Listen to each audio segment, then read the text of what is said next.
If anyone ever asked me when exactly all the illusions of my life shattered, I would not hesitate to answer. It was the day I returned from the battlefield, dragging a shattered leg across the front yard of our old house in Great Falls, Montana, and realized that there was no one left waiting for me. I had once been a Marine.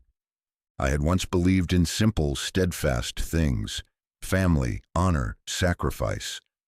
I left home wrapped in the vibrant colors of the flag, trusting that behind me, a warm home, a gentle wife, and 2 little children would be there, waiting. But war didn't just take a part of my body. It took away the family I had loved with every drop of blood in my veins. While I lay immobilized in a hospital bed in Jacksonville, North Carolina, learning to live with a prosthetic leg, Sarah, my wife, quietly filed for divorce. No farewell, no tears, only a cold document delivered into my hand by a clerk. Unilateral divorce, child custody renounced. And just like that, it was over. Not only had I lost my leg, but I had also lost the home I had fought to protect, and the woman I had once believed would wait for me no matter how long. When I came back, the small house at the edge of town was empty. Only Luke, 7 years old, and Ellie, barely 5, were there, temporarily cared for by my frail parents. Sarah had abandoned it all, chasing after a richer, younger man with promises I could no longer give. Nothing but a battered body and fading dreams. I started over from nothing, with a steel leg that weighed heavier with every step, and 2 small lives clinging to me. I found work as a night guard at a truck depot outside town, picking up whatever odd jobs I could, shoveling snow in winter, mowing lawns in summer, loading and unloading cargo on weekends. Money was always tight. Life was hard, but I never let Luke and Ellie go hungry. I taught myself how to braid Ellie's hair every morning before walking her to school. I learned how to cook, clumsily but with love, so there would always be a warm meal on the table. I attended every parent-teacher conference, even if it meant limping painfully down the school hallways on my crutches. I never missed a single school play of Ellie's or a baseball game of Luke's. Each night, watching them sleep peacefully, I would whisper to myself, "As long as they are here, I have a reason to keep going." Time passed like the Missouri River flowing beyond the town, carrying away the biting winters and the blazing summers. Luke and Ellie grew up under my worn, calloused hands and the steadfast love of a father who had nothing else to give. When they finished high school, both dreamed of soaring far from this small, snow-drenched town. Luke was accepted into a technical college in Seattle. Ellie, with her talent for singing and piano, won a scholarship to a music conservatory in New York. The day they left, I stood at the freezing train station, clutching an old handkerchief, watching their backs fade away into the distance, feeling like yet another piece of me had been torn away. I told myself, they need a better life. Even if it means being far from me, it's worth it. I continued sending them monthly support, tuition, rent, living expenses, even when phone calls became rare, even when their text messages dwindled down to a few curt replies, even when birthdays and Thanksgivings passed in silence without a word from the children who had once clung to my legs in the winter storms. I lied to myself. They're just busy. Once they settle down, they'll come back. I lived alone in the old wooden house, the one that leaked every winter and creaked underfoot every summer. Each day I took slow walks through the backyard, the place where Luke and Ellie once fought over the swing. The garden had long been overgrown and wild, but to me it was sacred ground, holding the last warm echoes of a family that once was. Then one day, fate dealt me a surprising hand. Great Falls was selected as a development site for the state's new urban expansion. Factories, shopping centers, and roads were coming, Property prices skyrocketed overnight. The scruffy backyard behind my house, the one I thought worthless, suddenly became a gold mine. At the same time, the state government honored my military service. They awarded me a brand new house, pristine, spacious, nestled near the city's new Riverside Park. I stood inside the gleaming home, my hand brushing across the fresh white walls, feeling a strange mixture of pride and sadness swelling in my chest. But I didn't tell Luke or Ellie about any of it. Quietly, I made plans. I would save the compensation money, the pension upgrades, the new house, all as a surprise gift for my children, especially for Ellie, who was about to start a new chapter of her life. I pictured her wedding day, when I would hand her the keys, the check, the future she deserved.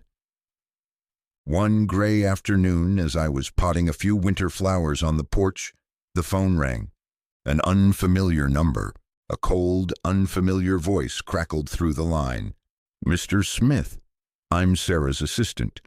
We're calling to inform you Ellie's wedding will be held on the 5th of next month in New York. If you wish to attend, please arrive on time." No warm invitation, no call from Ellie herself, just an announcement, like checking off a name on a list. I stood there in silence after the call ended, the pot of soil still crumbling between my fingers. After a while, I smiled faintly.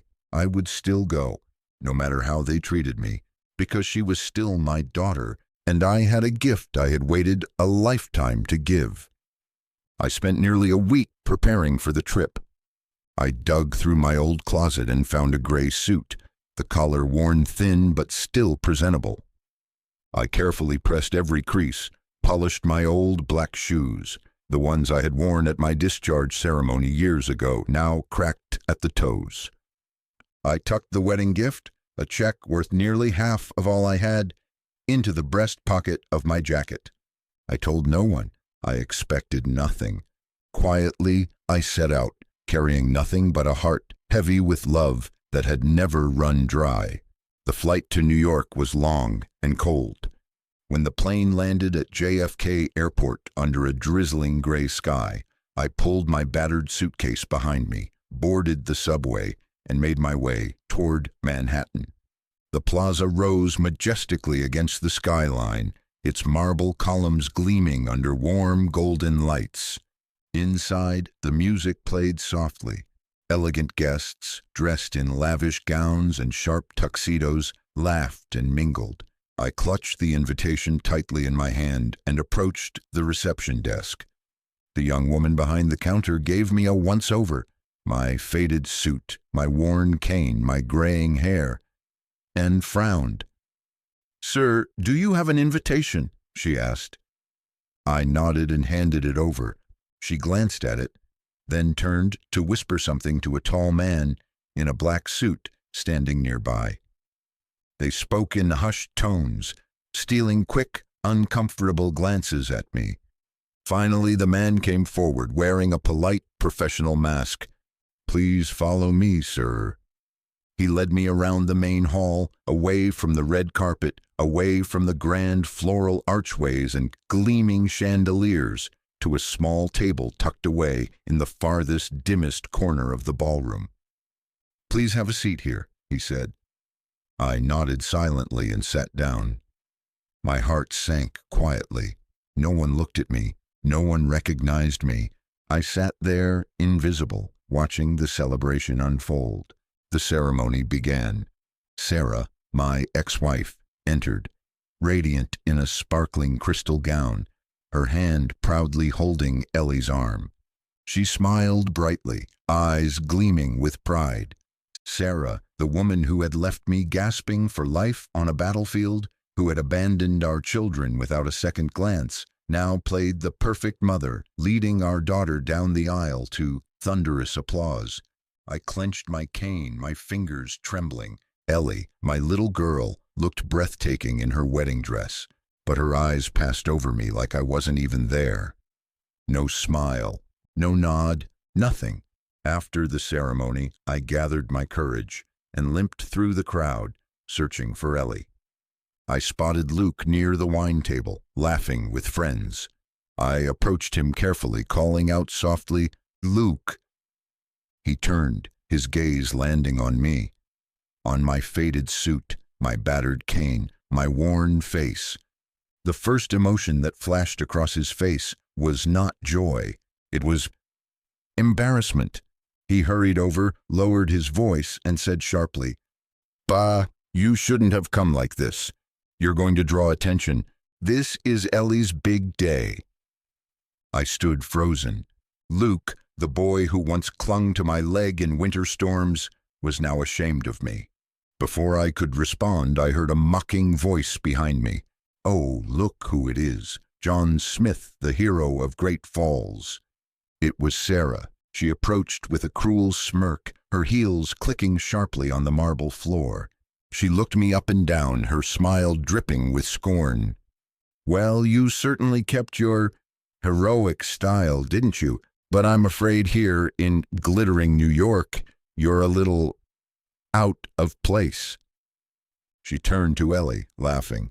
"We should still be generous, shouldn't we? Let's let him stay, but tuck him away in a corner, out of sight." Ellie said nothing. She didn't object. She didn't defend me. She just lowered her head and silently agreed. They led me to a small table hidden behind a velvet curtain near the service entrance. I sat there, clutching my cane, feeling my heart break quietly inside my chest. The check, the wedding gift I had prepared with so much love, burned in my pocket. I watched as Ellie laughed in her new husband's arms, as Sarah basked in the compliments of the guests. And I realized I no longer belonged in their world. I was no longer even a memory worth mentioning. I was just a shadow they wanted to hide. When night fell over New York, I slipped away quietly. No one noticed. No one cared. I limped down Fifth Avenue, past the endless parade of gleaming cars and glowing billboards. Back in my cheap rented room, I sat on the edge of the bed, pulled the check from my pocket, and stared at it. Slowly, carefully, I tore it into tiny pieces. The scraps of paper floated down onto the floor, like the shards of a broken heart. And that night I made a silent vow. From tomorrow onward, I would cut everything off. No more support, no more forgiveness. The next morning, I booked a flight back to Montana without telling anyone. The plane ride was long, cramped, and cold, but somehow I felt no pain in my leg anymore. The ache in my chest had drowned out all other sensations. When I arrived back in Great Falls, the town was buried under a thick blanket of snow. I opened the door to my small house, the only thing left to me, stepped inside, and in that moment, as I closed the door behind me, I closed every door in my heart to the past as well. The very next day, I went to the bank. I immediately canceled all automatic transfers for Luke and Ellie. No more tuition, no more rent, no more living expenses. I also changed all my contact information and shut down my social media accounts. There was no road back. I told myself they chose their path. Now they must live with it. 3 weeks later, the home phone rang non-stop. I didn't answer, but I knew who was calling. Eventually, the ringing stopped. I checked the voicemail messages from Luke. "Bah, I didn't get this month's transfer. Did you forget? Rent's due soon." The next day, "Bah, are you there? I really need that money." Then the tone shifted. "Bah, don't do this to me. I'm your son." The last message, cold and cutting. "Fine, I'll handle it myself. Thanks for nothing." From Ellie, the messages were even more desperate. "Bah, please, we haven't finished paying off the wedding expenses. My husband just lost his job. If you cut off the money, we won't survive." Then came the sobbing, "Bah, I know I made mistakes, but I'm still your daughter. Please don't abandon me like Mom abandoned you. I read each message carefully, feeling strangely calm. There was no more anger, no more pain, only a quiet, tired sorrow, because love cannot save those who choose to throw it away. News from New York trickled back to Great Falls like a cold winter wind. Luke was expelled from school for unpaid tuition. Jobless, drowning in credit card debt, he had his car repossessed and was evicted from his apartment. Ellie, not long after her wedding, was abandoned by her husband, a man who had only married her in the hope of wealth, only to discover that there was none. Sarah fared no better. The lover she had abandoned me for had long since left her behind. Penniless and forgotten, she now drifted from one shabby motel to another in the Bronx, surviving on odd jobs. The family that had once shone under the bright lights of Ellie's wedding, now each of them had fallen into ruin. And I remained here in my little house in Great Falls, watching the snow fall silently past the frosted window panes, living out my remaining days in a rare, hard-won peace. One snowy afternoon, as the wind howled against the roof, I received a letter in the mail. No return address. Inside only a few trembling lines. "Ba, if one day you can forgive me, I hope I can still call you Ba." The handwriting was messy, smudged with water stains. No signature. I folded the letter carefully and placed it inside an old, yellowed Bible on the bookshelf. I didn't burn it. I didn't respond. I simply kept it there, like an old scar that no longer bled, but would never fully heal. Time passed. Great Falls changed with it. New neighborhoods rose, shiny new stores and cafes buzzed with life. And I still walked slowly through the park every afternoon, past the place where Luke and Ellie once fought over a broken swing. I no longer waited for anyone to come back. I no longer held anger in my heart. I simply understood, at last, that in this vast, ever-changing world, some things, once lost, can never be recovered. Like trust, like the heart of a father who had once loved his children more than life itself.